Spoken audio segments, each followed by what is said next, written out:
So dia ingin menumbuk Nick Fury tetapi digagalkan oleh Nick Fury yang mempunyai kuasa. Nick Fury ada power, siap. Dia ada power dalam MCU.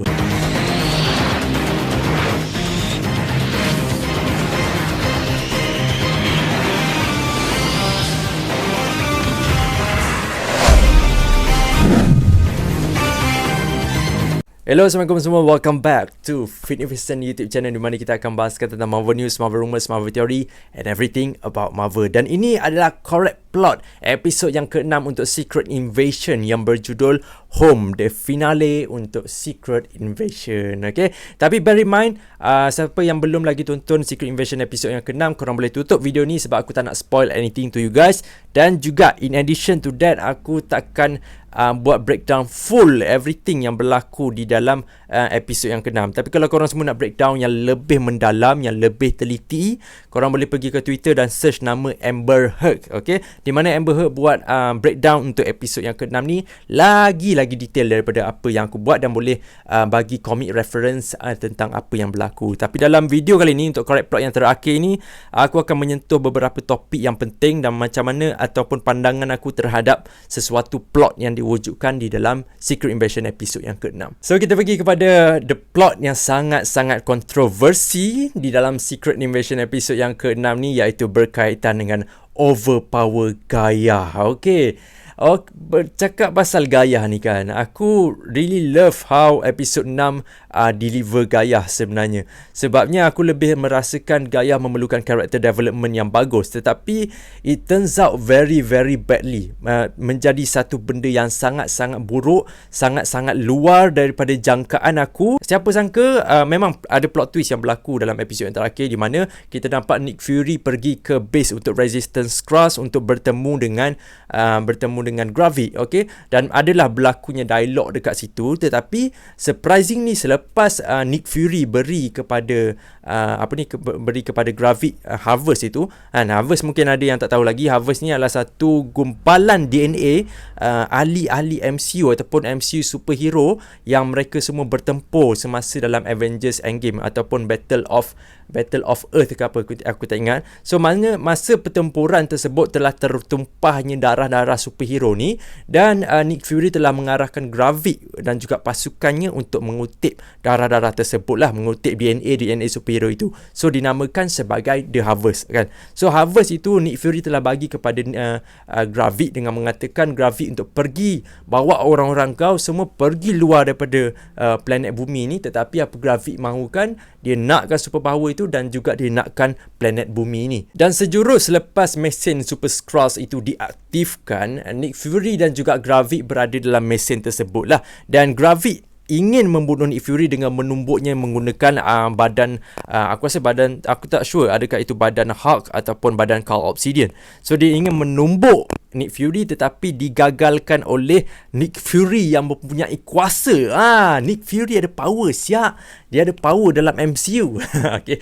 Tapi tak lain dan tak bukanlah, itu bukanlah Nick Fury, itu adalah Gaia. Okay, Nick Fury yang sebenarnya ada dekat hospital untuk selamatkan Presiden Ritson. Okay, so dalam momen tersebut, Gaia bertempur dengan Gravik menggunakan superpower yang didapat daripada The Harvest itu. Dan mungkin korang tertanya lah, apakah karakter yang ada dalam The Harvest itu? Antaranya kita ada Groot, kita ada Carl Obsidian, Frostbeast, Extremis, Captain Marvel pun ada, Black Panther, Thanos, Ebony Maw, Hulk, Korg, Thor. Lepas tu kita ada Outrider, kita ada Captain America, kita ada Ghost, Winter Soldier, Mantis, Chitauri, Gamora, Valkyrie, Cronus Glaive, Abomination, Proxima Midnight dan juga Drax. Okay, memang sangat-sangat banyak. Aku rasa jumlahnya 23 karakter yang ada di dalam DNA Harvest itu. Dan mungkin ada yang tertanya-tanya lah, adakah ini sama dengan Marvel Comics? Tidak, jauh sama sekali. Okay, dalam Marvel Comics, Super Skrull hanya mempunyai 4 kuasa saja, iaitu kuasa daripada Mr. Fantastic. Lepas tu kita ada Susan Storm, Johnny Storm dan juga The Thing. Okay, 4 super power ini saja cukup untuk membuatkan Super Skrull dalam komik unbeatable, sukar untuk dikalahkan, sehinggalah Mr. Fantastic ataupun Reed Richards mencipta satu device untuk mengasingkan superpower tersebut daripada Skrulls dan menjadikan Super Skrulls itu hanyalah shapeshifter ataupun Skrulls yang biasa sahaja. Tetapi di dalam series Secret Invasion ni kita dapat tengok Gaia menentang dengan Gravik menggunakan superpower yang dia ada. Memang sangat-sangat intens lah perlawanan tersebut. Dan ada one of my subscribers tanya dekat aku berapakah rating untuk scene Gaia versus Gravik and how is it. Okay, rating aku bagi pertembungan Gaia dengan Gravik tu aku bagi dalam 5/10 bintang. To be honest, it's a good fight and dia juga sebenarnya CGI dan juga VFX effect yang digunakan dalam scene tersebut agak tidaklah secantik yang kita biasa dapat lah. Tetapi knowing that masa Marvel Phase 4 kita dah banyak dapat CGI yang teruk. So bila kita dapat yang ni, aku rasa this one is better lah daripada apa yang Marvel Phase 4 ada. And the fight itself is very intense disebabkan mereka berdua ni ada 23 power yang sangat-sangat kuat. Termasuklah dengan power Thanos pun ada. Dan aku menjadi macam, aku okay dengan fight scene tersebut, aku okay dan sebagainya, dia orang berlawan. Cumanya ada dua benda yang aku tak okay dengan berkenaan dengan karakter overpower Gaia ni lah. Satunya, macam mana Gravik dimatikan dalam series Secret Invasion ni sangat-sangat rushing, sangat-sangat tidak motivational. Okay, kenapa Gravik dia telah memberikan satu visi kepada Secret Invasion daripada episod yang pertama sehinggalah episod yang ke-6 ni, di mana dia ingin menghancurkan umat manusia dekat planet Secret Invasion. The stake for Secret Invasion is so high, sangat-sangat besar impaknya lah. Tetapi dalam episod yang ke-6 ni, apabila dia mati begitu saja dengan mengetahui dia mempunyai power ekstremis yang mampu untuk heal badan dia sendiri, it doesn't make any sense. Dia tak masuk akal. And mungkin some of you guys kata, oh, disebabkan Gaia rasa terlampau marah dengan Gravik, so dia shoot beam laser dekat badan Gravik sehingga kan Gravik tak sempat heal. It just tak make sense. Even Nick Fury tembak muka Gravik tu pun dia sempat heal just like that sahaja. Dan sekarang ni, knowing that kau kena tembak laser, terus mati. Bermaksud dekat sini, karakter Gaia pun bukanlah satu karakter yang overpower. Dia pun boleh mati. Tapi apakah restrictionnya? Apakah syaratnya untuk mematikan Super Skrulls ini? Disebabkan itulah dalam breakdown minggu lepas, if I'm not mistaken, aku, Miharu, Amber Heard, Shazwan Endo dan juga Abang Sifudin, kita orang bersetuju macam mana untuk menewaskan Super Skrulls ini adalah sama ada Sonya menciptakan satu serum, satu antidote, satu bullet untuk mengasingkan power yang Super Skrulls ada. 23 power yang dia ada tu mengasingkan daripada badannya ataupun deactivate that power from the body. So that Super Skrulls boleh dikalahkan secara logical. Bukanlah nak cakap macam, mungkin some of you guys ada cakap lah macam, Fi, kita tak boleh nak ikut 100% daripada komik sebab ramai daripada kita tak baca komik. Yes, aku faham, I understand that scene. Tapi dengan adanya scene macam gini, ada scene Gravik mati begitu sahaja dengan mengetahui dia mempunyai kuasa ekstremis, it does not make any sense. Tak masuk akal kepada penceritaan Secret Invasion, tak masuk akal kepada perjalanan MCU selepas ini yang berkaitan dengan karakter Gaia yang sangat-sangat overpower. Dan aku sangat kecewa dengan decision making di dalam episod yang ke-6 ni. Apabila selesainya pertempuran Gravik dan juga Gaia pun selamatkan orang-orang yang berada di bawah nuclear reactor tu kan, dia dah selamatkan dan sebagainya. Dan selepas itu, dia MCU ataupun the whole team decided memilih untuk Gaia menyimpan 23 power yang dia ada tu di dalam badannya. Bermaksud dalam badannya mengalir darah Captain America, dalam badannya mengalirnya darah Winter Soldier, dalam badannya mengalirnya darah Captain Marvel.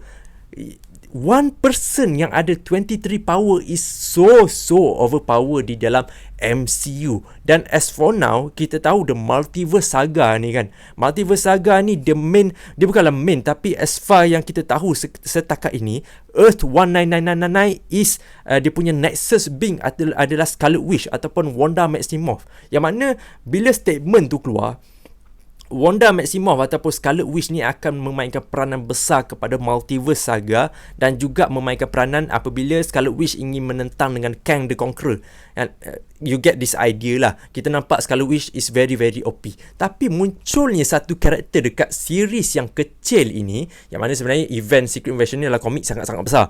Tapi dalam series yang kecil ni yang tak ramai orang tengok, sekarang ni tiba-tiba buka TikTok ada satu karakter MCU yang OP iaitu Gaia.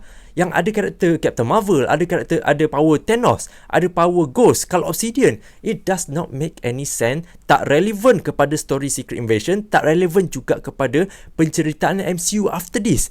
Tak make sense. Lepas ni kita semua tahu ada kita akan dapat Armor Wars, kita akan dapat Captain America Brave New World, kita akan dapat filem Thunderbolts sepatutnya hujung tahun 2024. Kita akan dapat filem itulah. Dan this Secret Invasion adalah the continuation story kepada cerita-cerita tu, Captain America, Thunderbolts, lepas tu apa tadi satu cerita lagi aku cakap, tak ingat lah. Tak apa, korang faham maksud aku.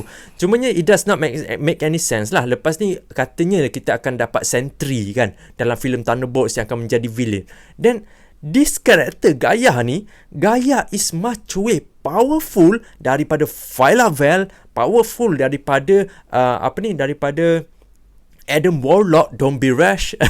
Adam Warlock pun dia lagi powerful. Kalau tengok daripada sekarang ni, Gaia ni lagi powerful daripada Sentry. Serious talk, lagi powerful. Aku tak faham why this character is invented. Karakter ini dicipta atas tujuan apa? Is it kau nak menggunakan satu alasan, okay, this character muncul disebabkan dia nak lawan dengan Kang dan sebagainya. Dia tak make sense unless kita sekarang ni berada dalam Cosmic Saga di mana Galactus Herald dah muncul dan this character akan be one of the person yang akan menentang dengan Galactus. Those kind of thing. Itu make sense, aku faham. Tapi as for now, dengan adanya sekarang kita ada Captain Marvel, kita ada Scarlet Witch, kita ada Doctor Strange, it does not make any sense this character Gaia ni muncul dalam top hierarchy untuk MCU character yang paling powerful. Dia tak sesuai dengan penceritaan karakter-karakter MCU lain. Dia tak sesuai dengan cerita yang bakal datang nanti. Apakah Gaia ini mampu berikan? Like literally, sebelum ni kita ada satu idea di mana, where is Captain Marvel? Captain Marvel is so powerful. Sehingga kan Avengers Endgame tu, semasa geng-geng Avengers ni dah nak kalah dengan tentera Thanos, datangnya satu laser daripada angkasa, semua kapal tengah tembak-tembak apa yang memasuki orbit atmosfera kita tu. Captain Marvel masuk pecahkan kapal Thanos begitu saja. Membuatkan scene tu menjadi sangat-sangat ikonik tau. Tapi lepas ni tak ada lah. Captain Marvel. We need Captain Marvel ni sebagainya. Lepas ni Gaia semua tak sapu semua. Mungkin akan ada juga yang kata tapi karakter-karakter MCU ni kita nampak dia OP tapi rupa-rupanya dia nerf. Betul, aku faham. Macam karakter-karakter lain ada yang sudah pun di nerf. Captain Marvel pun sebenarnya kuat, lagi kuat dalam Marvel Comics dan sebagainya, aku faham. Tapi this is a different thing tau. This is a different thing daripada Adam Warlock ke Phyla-Vell ke. This one Skrull shape-shifting menjadi OP karakter untuk MCU. Dia bagi satu injustice moment kepada semua karakter MCU yang kita kenal. Lagi-lagi that part apabila mereka berdua ni, Gravik dan juga Gaia ni kan, dia baru dapat power tu, terus on the spot dia dapat observe macam mana nak guna powerful tu. Lagi-lagi Gaia yang menggunakan kuasa yang dia ada tu macam dah lama dia pakai. The thing is, apabila membuat satu filem superhero kan, even Nova dalam Marvel Comic pun, dia take time untuk take the Nova Force dan sebagainya tu. Memang sangat sukar untuk dikontrol benda tu, dan membuatkan sebuah origin story untuk superhero menarik. Especially contohnya seperti Spider-Man, contohnya seperti Scarlet Witch yang masih sekarang ni tak faham dia punya chaos magic tu. Kau faham tak? Those story membuatkan superhero ke super villain ke menjadi interesting tau. Story dia jadi menarik untuk kita tonton. Tapi ni Gaia dapat power. Serius biar betul. Kenapa buat macam tu? Nampak tak? Aku nak buat breakdown pun aku dah emotional siut. Sebab kan this kind of writing yang agak tak make sense kepada karakter Gaia. Dan personally aku suka Gaia dan aku suka Emilia Clarke. Aku nak tengok dia dalam MCU lagi, tetapi not like this. I want her to be like Abigail Brand. Aku nak nampak dia macam tu. Sekarang ni dia bukan Abigail Brand or what. Dia macam Gaia, dia overpower karakter. Dan aku tak nak pandang dia macam tu sebenarnya. But yeah, it is what it is. One of the question yang masih lagi bermain dalam kepala kita, di manakah timeline Rhodey diambil sebab kan kita nampak Rhodey dalam penceritaan Secret Invasion ni merupakan Skrull all the way. Dia adalah Skrull literally. Lepas tu dalam episod yang ke-6 ni sudah ditunjukkan kepada kita di manakah Colonel James Rhodes yang sebenarnya ada, dan dia sebenarnya ada je dekat nuclear reactor tu, dekat atas lah, bukan dekat base yang ditidurkan oleh Skrull ke tak, dia dekat bahagian atas tu lah. Dan masa tu dia pakai baju macam daripada Civil War tau. Yang mana Gaia cakap, Colonel James Rhodes, you have been here a long time. Maksud dalam jangka masa yang sangat-sangat lama. Okay? Dan ramai yang berspekulasi lah sekarang ni. Ada yang kata Colonel James Rhodes telah hilang daripada zaman Civil War. After Civil War. Ada yang cakap after Endgame. Sebabkan Endgame nampak dia masih berdarah. Masih lagi memakai support system untuk kakinya yang rosak disebabkan Vision menembaknya tu. Lepas tu ada juga yang mengatakan dia diambil after Falcon and the Winter Soldier, semasa dia muncul lah dalam series Falcon and the Winter Soldier tu. Tapi this is from me saja. Aku tak tahu daripada korang semua perspektif. I respect you guys punya perspektif daripada mana Rhodey diambil. Aku respect sebab Marvel sendiri tak bagi tahu kat kita precise detail yang betul daripada mana Rhodey ni diambil sebenarnya. Dan this is kind of plot hole untuk Secret Invasion sebenarnya. Tapi daripada my humble perspektif, aku merasakan Colonel James Rhodes ataupun Rhodey diambil selepas event Avengers Captain America Civil War. Aku rasa dia diambil daripada scene tersebut. Kenapa aku rasa dia diambil daripada scene tersebut adalah disebabkan untuk menguatkan, ni daripada logical thinking je lah, untuk menguatkan cerita movie yang akan datang, iaitu Armor Wars.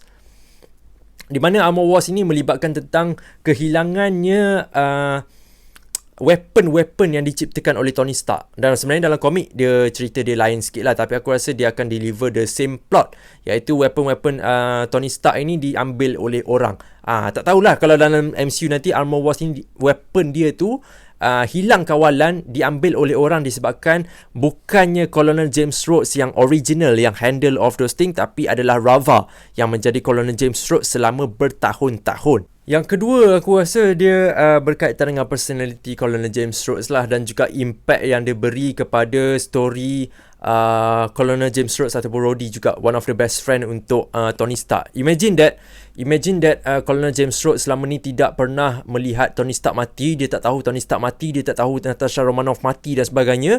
Dan semuanya itu dilihat oleh Skrull yang memainkan watak sebagai Rhodey. Aku rasa story tu sangat-sangat berkesan, sangat-sangat efektif dan juga dark untuk karakter Colonel James Rhodes. Apabila dia sedar daripada Secret Invasion ni dan tiba-tiba dia tahu banyak benda dah berlaku, Avengers Endgame dah berlaku, orang hilang 5 tahun, membuatkan karakter ni akan berada dalam satu fasa depressing tau.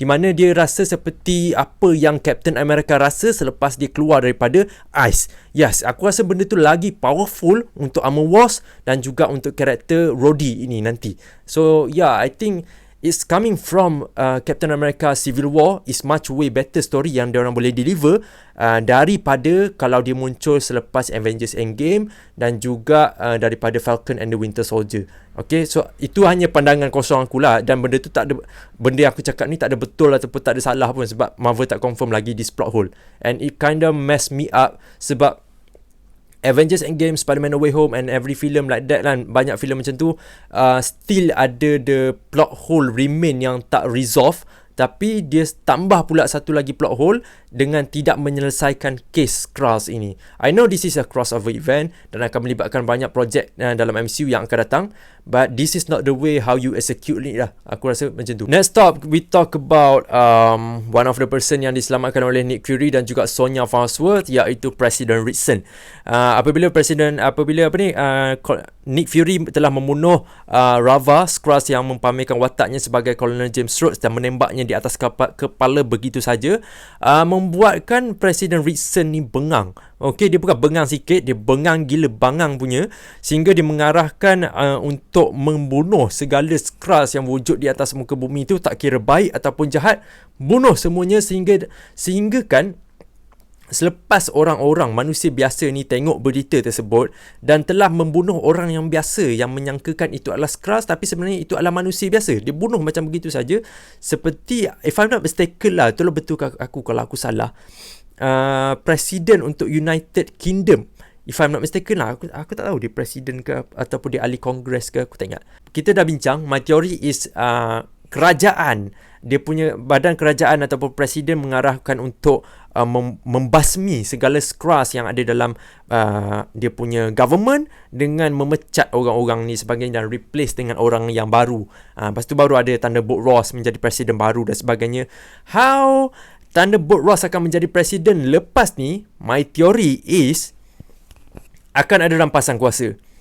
Sebab decision yang Presiden Ritson ini buat, dia ada mention tau, aku ada tulis dekat dalam ni, dia mention all of world-born species enemy combatants, we will kill every one last of you.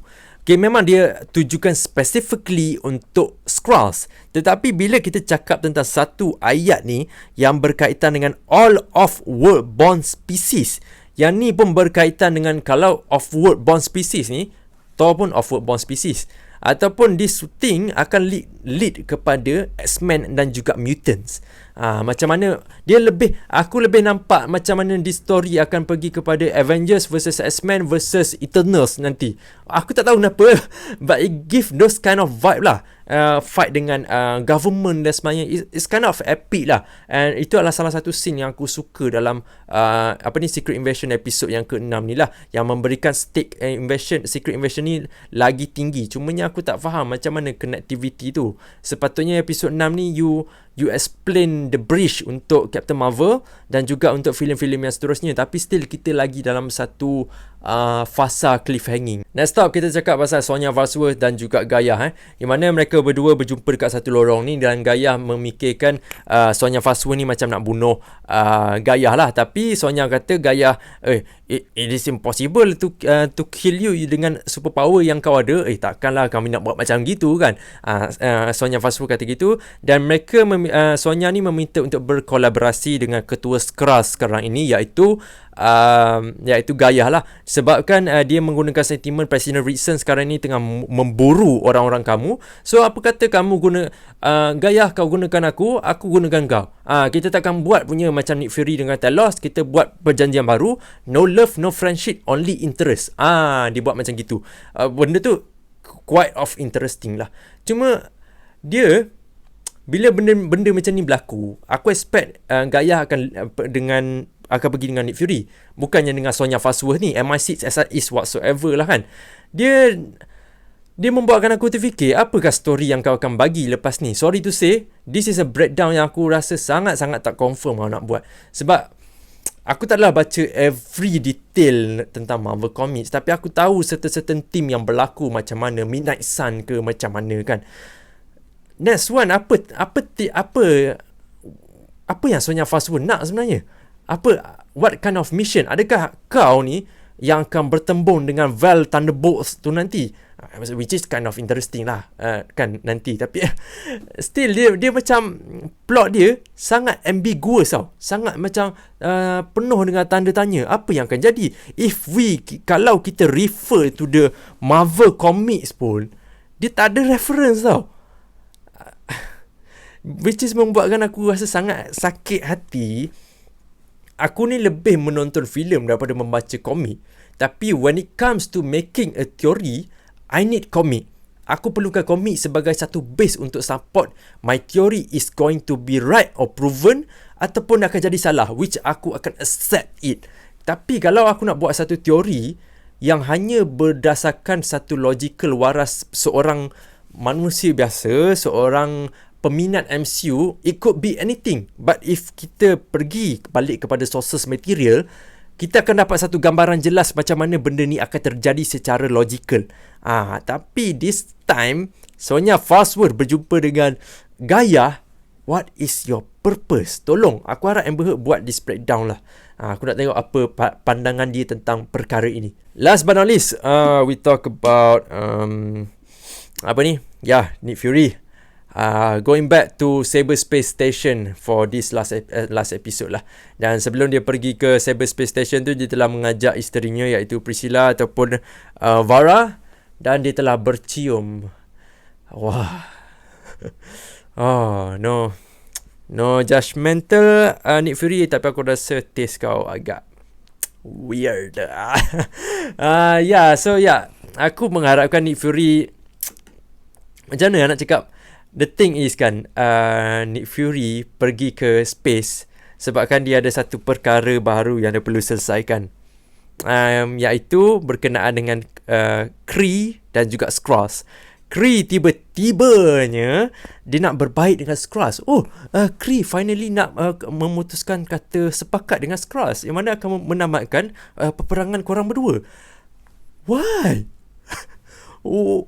Why plot tu tiba-tiba muncul? I don't get it. Aku faham, dalam Marvel Comics, Kree dan juga Skrull punya peperangan ni berlangsung selama eon tau. Eon. Memang sangat lama gila. So now, you want to say that Kree ada macam budi pekerti lah, nak berbaik lah katanya kan. Dan aku faham, dia takkan berbaik pun sebenarnya. Akan muncul konflik baru. Tetapi why those kind of words keluar daripada mulut kau, Nick Fury? Why? It doesn't make any sense. Sekarang ni orang masih lagi pening dengan Secret Invasion ni, dan tiba-tibanya Skrull nak berbaik dengan Kree out of nowhere. Tak ada plot build up, tak ada dia kata dalam episod-episod sebelum ni. Sangat tiba sahaja. Dan sekarang ni Skrull yang berada di bumi tu sedang dibunuh tau. Sedang dimasakri. Sorry, aku tak tahu sebutan dia macam mana. Tapi dibunuh secara besar-besaran lah. Manusia pun dibunuh, manusia yang disangkakan sebagai Skrull pun dibunuh, Skrull yang betul, yang baik ataupun jahat pun dibunuh. And you flew away, kau terbang pergi kepada Saber tu just like that. It doesn't make any sense. To be honest, this is a correct plot yang aku sangat-sangat tak satisfying buat. Correct plot supposed to be those kind of session di mana kita membincangkan tentang perkara ini and how this thing could happen in the future. And it involve dia melibatkan banyak teori, melibatkan banyak comic accuracy, melibatkan banyak comic event, which will make correct plot is a interesting slot ataupun segment. But this time, episode yang ke-6 ruins that lah, to be honest. Dia macam, episode yang ke-6 ni, if you are not a Marvel Comics fan, if you are not a MCU audience pun, kau akan membenci this kind of product tau. Walaupun those fight is epic, pertembungan grafik dan juga gaya tu epic, but secara dasarnya apa yang penting adalah story. Macam aku cakap dalam video TikTok aku sekarang, dan even MCU, apa yang paling penting untuk korang semua adalah continuation story. Macam mana pengakhiran sesebuah series akan bersambung kepada movie. Macam mana pengakhiran sesebuah movie akan bersambung kepada series. That is what you should do. Bukan macam ni. Oh, damn boy. I really disappointed lah. Dan aku nak buat tugas aku untuk correct plot as usual pun, it disturbed me. It disturbed me well. That's, to be honest walaupun aku bagi rating untuk last episode 8.5, yang itu adalah pandangan aku untuk sesebuah series dan juga daripada perspektif lakonan dan juga perspektif aksi yang ada dalam episod yang ke-6, which is good. Tetapi you stand in one, kau berada dalam satu payung yang besar sekarang ni, iaitu Marvel Cinematic Universe dan juga Disney. You are not supposed to make this kind of story, to be honest. I'm sorry lah, but aku disappointed. Sangat-sangat disappointed. Yeah. But I think that's all for today. That's all for correct plot untuk Secret Invasion episode yang ke-6. Sooner or later aku akan buat lagi video tentang ni, sebab sebenarnya ada perkara-perkara yang aku nak bincang dengan korang yang aku tak boleh nak bincang dalam video ni. Tapi kita lepak dulu, bagi benda ni hadam dulu dalam kepala otak kita, dalam hati kita untuk terima this kind of series kan. So about Gaia, about Amerika nak bunuh Skrulls and everything, we talk later dalam video yang seterusnya. So anyhow, thank you very much for spending your time here. Aku harap korang semua enjoy a bit tentang Secret Invasion ni, sebab the story is not good, not well written, tetapi lakonan dan juga performance daripada pelakon-pelakon dalam cerita tu is very superb. Aku enjoy gila-gila. But at the end of the day, story is the main thing lah dalam sesebuah series ataupun movie kan.